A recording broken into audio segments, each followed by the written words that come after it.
Hello दोस्तों, स्वागत है आपका मेरे YouTube चैनल परीक्षा प्लान में। तो आज के वीडियो में 2013 वाला पेपर सॉल्व करेंगे। जैसा कि आप लोगों को पता है कि प्रीवियस ईयर के सभी क्वेश्चंस को सॉल्व कर रहे हैं। 2012 वाला पेपर सॉल्व कर चुके हैं, उनमें SST के जो भी प्रश्न थे उनको सॉल्व कर लिया था पिछले वीडियो में। आज 2013 वाले पेपर के SST के प्रश्नों को सॉल्व करेंगे, क्योंकि प्रीवियस ईयर के जो क्वेश्चन होते हैं वो काफ़ी ज़्यादा हेल्प करते हैं। वही प्रश्न घुमा फिरा के पूछ लिए जाते हैं, इसलिए जितने भी पेपर हुए हैं उन सभी को सॉल्व करेंगे। उनमें जो भी SST के प्रश्न हैं सभी को सॉल्व करेंगे 2012 से 2024 तक। तो चलिए आज के वीडियो को शुरू करते हैं। इसके अलावा क्लास 6 to 8 की NCERT की क्लास 1 मार्च से शुरू हो रही है। तो यदि आप SST NCERT से पढ़ना चाहते हैं तो आप लोग पढ़ सकते हैं। कंप्लीट NCERT आपको पढ़ाया जाएगा। तो चलिए आज की वीडियो को शुरू करते हैं। पहला प्रश्न है, अर्थशास्त्र के अनुसार मौर्य काल में उत्तर पश्चिम के लिए प्रसिद्ध था। अकॉर्डिंग टू अर्थशास्त्र during Mauryan period north west was important for. पहला विकल्प है कपास, दूसरा विकल्प है सोना एवं बहुमूल्य पत्थर, तीसरा विकल्प है चांदी एवं तांबा और चौथा विकल्प है कंबल। तो इस प्रश्न के लिए चौथा विकल्प सही है, कंबल। अर्थशास्त्र के अनुसार मौर्य काल में उत्तर पश्चिम कंबल के लिए प्रसिद्ध था, ब्लैंकेट। चौथा ऑप्शन इसमें सही है। मौर्य साम्राज्य की स्थापना जो है वह चंद्रगुप्त मौर्य ने की थी। उसके बाद उनका पुत्र बिंदुसार दूसरा सम्राट बना था और बिंदुसार का जो उत्तराधिकारी था वह अशोक सम्राट था। ये बात भी याद रखनी है। अगला प्रश्न है, एम्फोरा एक था। Amphora was a. पहला विकल्प है इटली का सिक्का, दूसरा है लाल चमकदार बर्तन, तीसरा है लंबा एवं दोनों तरफ हत्थे लगा जार और चौथा है छिद्र युक्त बर्तन। तो एम्फोरा जो था वह था लंबा एवं दोनों तरफ हत्थे लगा जार। तीसरा विकल्प इसमें सही है, टाल डबल हैंडल्ड जार। तीसरा विकल्प इसमें सही है। तो ये जो एम्फोरा थे इनका उपयोग किया जाता था अनाज, तेल, इनके भंडारण के लिए और ढुलाई के लिए किया जाता था। इन बर्तनों की ऊंचाई होती थी लगभग 5 फीट। 5 फीट के बड़े ज्यामितीय फूलदान से लेकर 8 इंच छोटे तक होती थी। 5 फीट से लेकर 8 इंच तक, यानी 8 इंच के भी हो सकते थे, 5 फीट के भी हो सकते थे। तो ये लंबा और दोनों तरफ हत्थे लगा जार होता था, ये बात याद रखना है। अगला प्रश्न है, रोमन साम्राज्य में काली मिर्च की इतनी मांग थी कि इसे के नाम से बुलाते थे।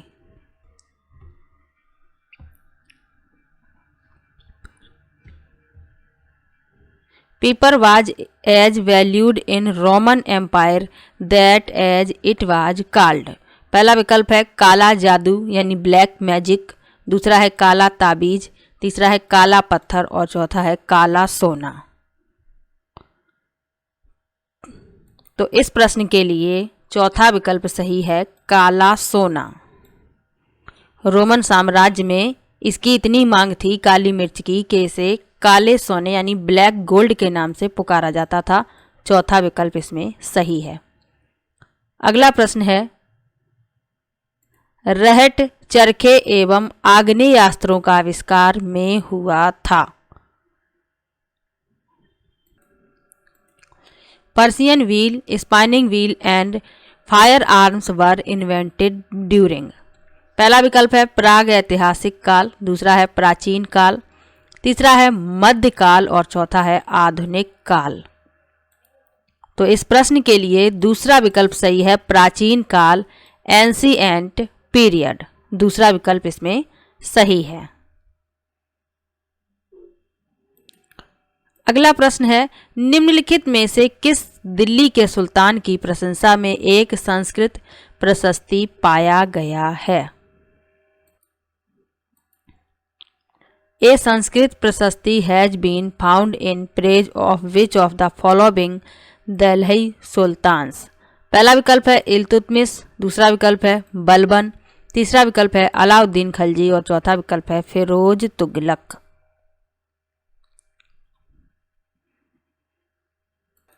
तो इस प्रश्न के लिए दूसरा विकल्प सही है, बलबन।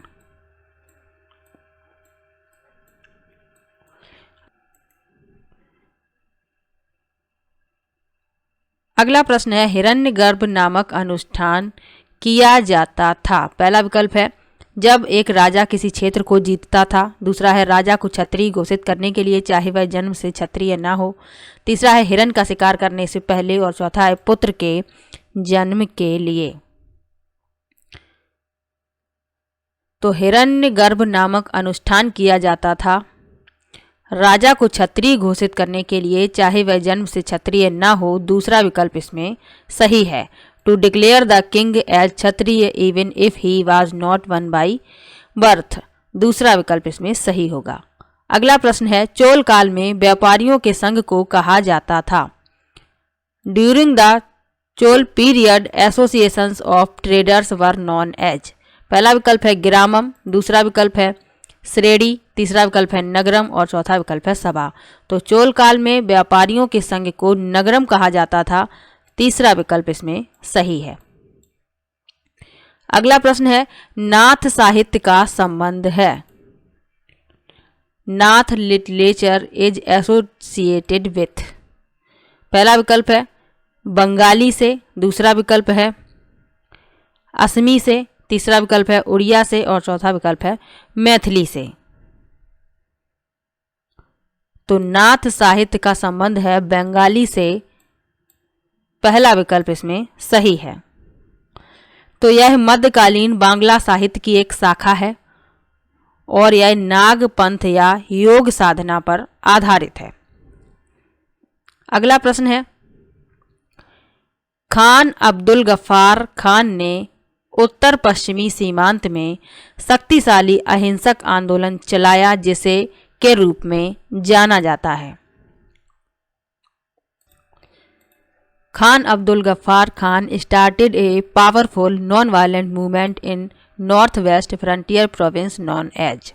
पहला विकल्प है राम रहीम आंदोलन, दूसरा विकल्प है खिलाफत आंदोलन, तीसरा विकल्प है खुदाई खिदमतगार आंदोलन और चौथा विकल्प है पख्तून आंदोलन। तो इस प्रश्न के लिए तीसरा विकल्प सही है, खुदाई खिदमतगार आंदोलन। तो ये एक अहिंसक शक्तिशाली अहिंसक आंदोलन था जिसे खान अब्दुल गफ्फार खान ने उत्तर पश्चिमी सीमांत में चलाया था, जिसे जाना गया खुदाई खिदमतगार आंदोलन के नाम से। अगला प्रश्न है कांग्रेस द्वारा पूर्ण स्वराज के लिए संघर्ष की प्रस्तावना के बाद को स्वतंत्रता दिवस मनाया गया। After the Congress resolution to fight for Purna Swaraj independence day was observed on. पहला विकल्प है 15 अगस्त 1930, दूसरा है 26 जनवरी 1930, तीसरा है 1 जनवरी 1930 और चौथा है 2 अक्टूबर 1930। तो इस प्रश्न के लिए दूसरा विकल्प सही है, 26 जनवरी 1930। तो भारतीय राष्ट्रीय कांग्रेस ने 19 दिसंबर 1929 को अपने लाहौर अधिवेशन में पूर्ण स्वराज पारित किया। उसके बाद 31 दिसंबर 1929 को रावी नदी के किनारे पूर्ण स्वराज के तहत भारत का राष्ट्रीय ध्वज फहराया गया। ये बातें भी याद रखनी है। अगला प्रश्न देखते हैं। बिग बियर एक उदाहरण है। विकल्प है आकाशगंगा का, दूसरा है नक्षत्र मंडल का, तीसरा है तारा का और चौथा है गैलेक्सी का। तो बिग बियर एक उदाहरण है नक्षत्र मंडल का, दूसरा विकल्प इसमें सही है। दूसरा विकल्प इसमें सही है कंस्टलेशन। बिग बियर जो उदाहरण है वह नक्षत्र मंडल का उदाहरण है, याद रखिएगा। अगला प्रश्न है पृथ्वी से चंद्रमा का केवल एक ही भाग दिखाई पड़ता है क्योंकि only one side of the moon is visual from the earth because. पहला विकल्प है चंद्रमा का दूसरा भाग केवल दिन के समय पृथ्वी की ओर होता है। दूसरा है चंद्रमा का दूसरा भाग केवल अमावस्या को पृथ्वी की ओर होता है। तीसरा है चंद्रमा को पृथ्वी के चारों ओर चक्कर लगाने में तथा अपने अक्ष पर घूमने में समान समय लगता है। और चौथा है चंद्रमा को अपने अक्ष पर एक चक्कर लगाने में 1 प्रकाश वर्ष लगता है। तो इस प्रश्न के लिए तीसरा विकल्प सही है, चंद्रमा को पृथ्वी के चारों ओर चक्कर लगाने में तथा अपने अक्ष पर घूमने में समान समय लगता है। तीसरा विकल्प इसमें सही है। Time taken by the moon to move around the earth and to complete one spin is same.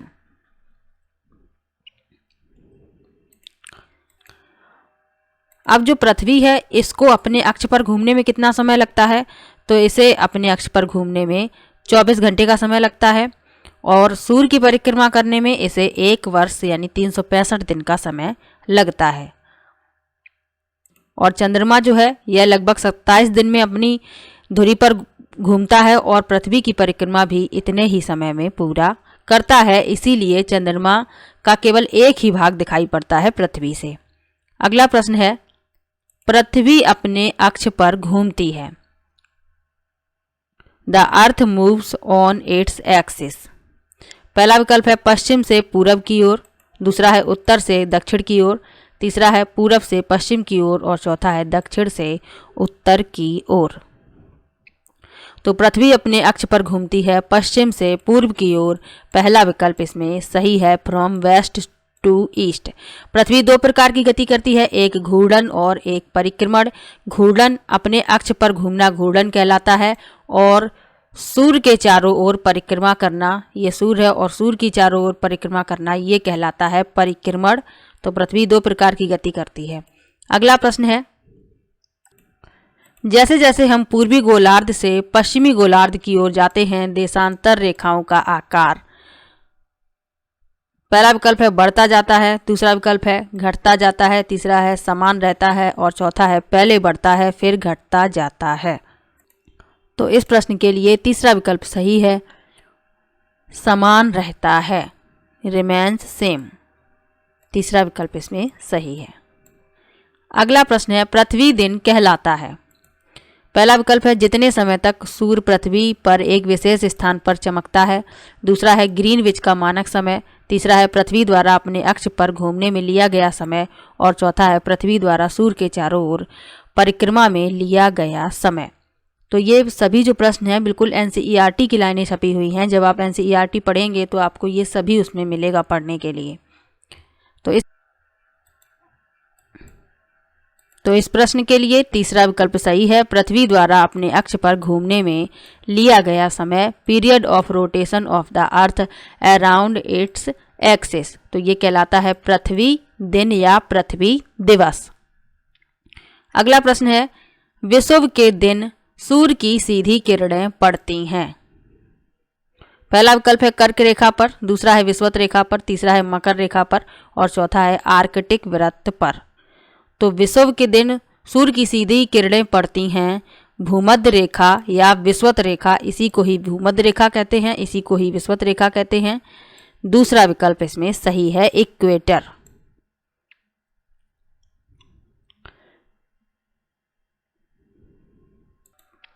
एक वर्ष में 2 विषुव होते हैं, 20 मार्च को वसंत विषुव होता है और 22 सितंबर को शरद विषुव होता है, ये बात भी याद रखनी है। अगला प्रश्न है अटलांटिक महासागर में अनेक पोताश्रय एवं पत्तन हैं क्योंकि there are many harbours and ports in Atlantic Ocean because. पहला विकल्प है संयुक्त राज्य अमेरिका एवं यूरोप के बीच भारी मात्रा में समुद्री व्यापार होता है, दूसरा है अटलांटिक महासागर में मत्स्य उद्योग विकसित है, तीसरा है अटलांटिक महासागर की तटरेखा अधिक दंतुरित है और चौथा है अटलांटिक महासागर की तटरेखा अधिक छिछली है। तो इस प्रश्न के लिए तीसरा विकल्प सही है, अटलांटिक महासागर की तटरेखा अधिक दंतुरित है। तीसरा विकल्प इसमें सही है, दंतुरित यानी ऐसी ऐसी है ये इसकी तटरेखा। अगला प्रश्न है दुनिया की सबसे लंबी पर्वत श्रृंखला कौन सी है। Which is the world's longest mountain range. पहला विकल्प है हिमालय, दूसरा है रॉकी, तीसरा है एंडीज और चौथा है आल्पस। तो दुनिया की सबसे लंबी पर्वत श्रृंखला है एंडीज पर्वत श्रृंखला, तीसरा विकल्प इसमें सही है।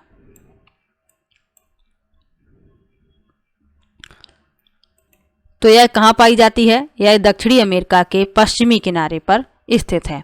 अगला प्रश्न है भारत में उष्णकटिबंधीय वर्षावन पाए जाते हैं।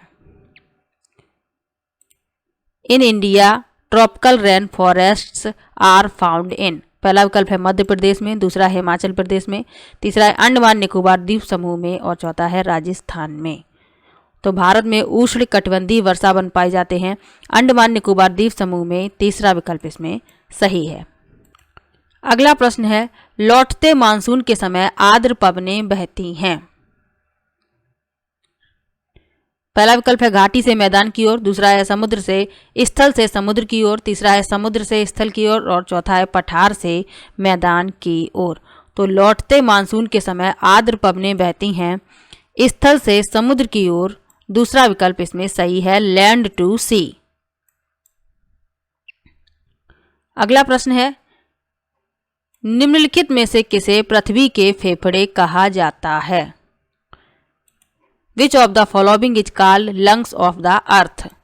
पहला विकल्प है ब्राजील के उष्णकटिबंधीय सदाबहार वन, दूसरा है मध्य अमेरिका के उष्णकटिबंधीय पर्णपाती वन, तीसरा है चीन के शीतोष्ण सदाबहार वन और चौथा है चिली के शीतोष्ण पर्णपाती वन।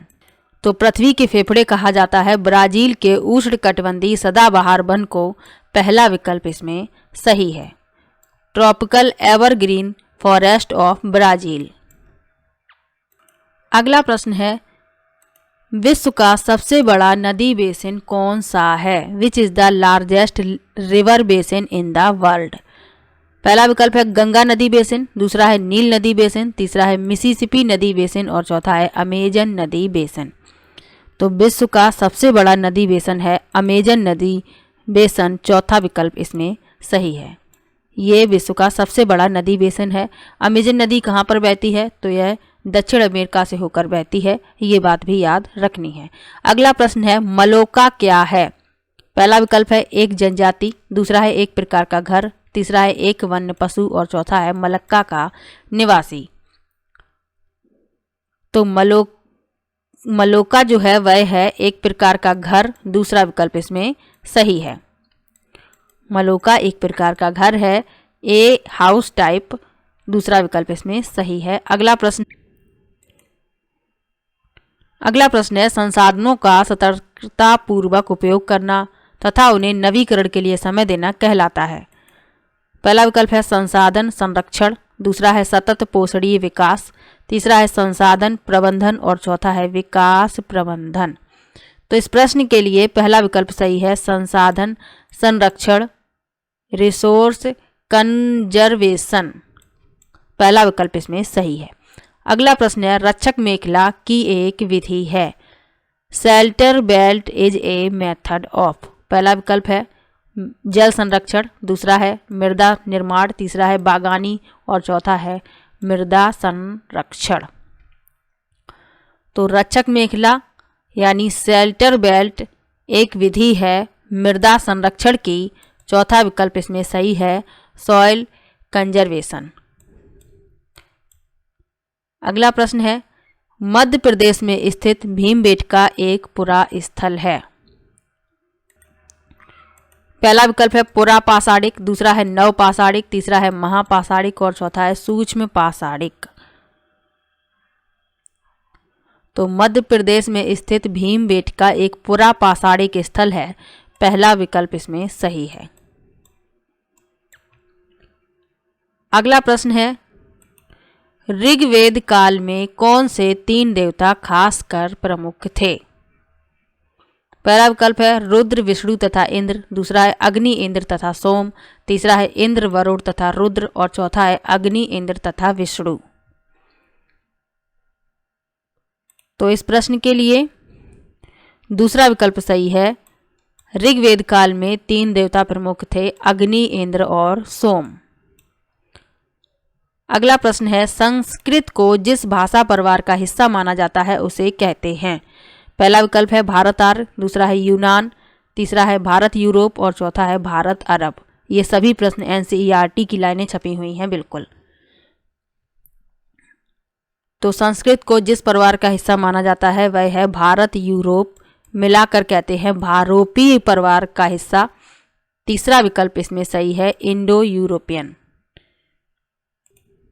अगला प्रश्न है, किस स्थान पर मृतक को प्रायः उत्तर की ओर सिर करके दफनाया जाता था?